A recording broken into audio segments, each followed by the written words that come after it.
أعوذ بالله من الشيطان الرجيم. بسم الله الرحمن الرحيم. يا أيها المزمل قم الليل إلا قليلا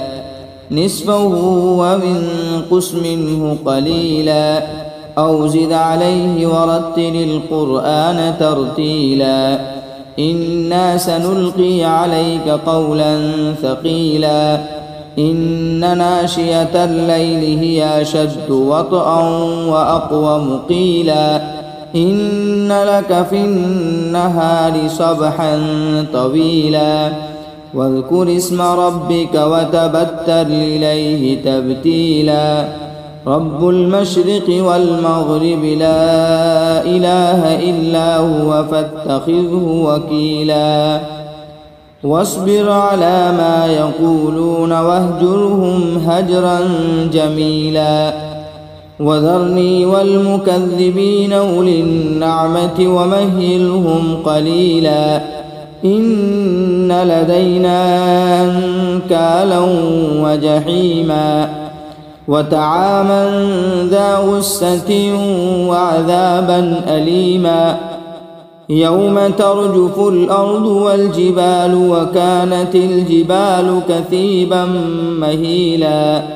إنا أرسلنا إليكم رسولا شاهدا عليكم كما أرسلنا إلى فرعون رسولا فعصى فرعون الرسول فأخذناه أخذا وبيلا فكيف تتقون إن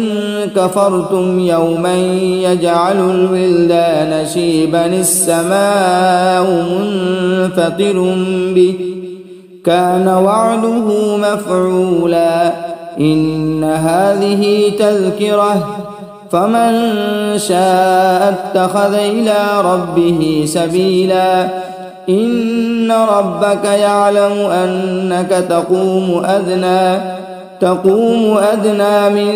ثلثي الليل ونصفه وثلثه وطائفة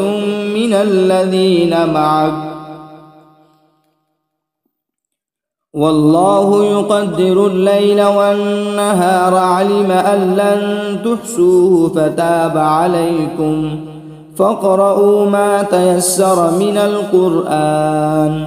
علم أن سيكون منكم مرضى وآخرون يضربون في الأرض يبتغون من فضل الله وآخرون يقاتلون في سبيل الله فاقرؤوا ما تيسر منه وأقيموا الصلاة وآتوا الزكاة وأقرضوا الله قرضا حسنا وما تقدموا لأنفسكم من خير تجدوه عند الله هو خيرا وأعظم أجرا واستغفروا الله إن الله غفور رحيم صدق الله العظيم.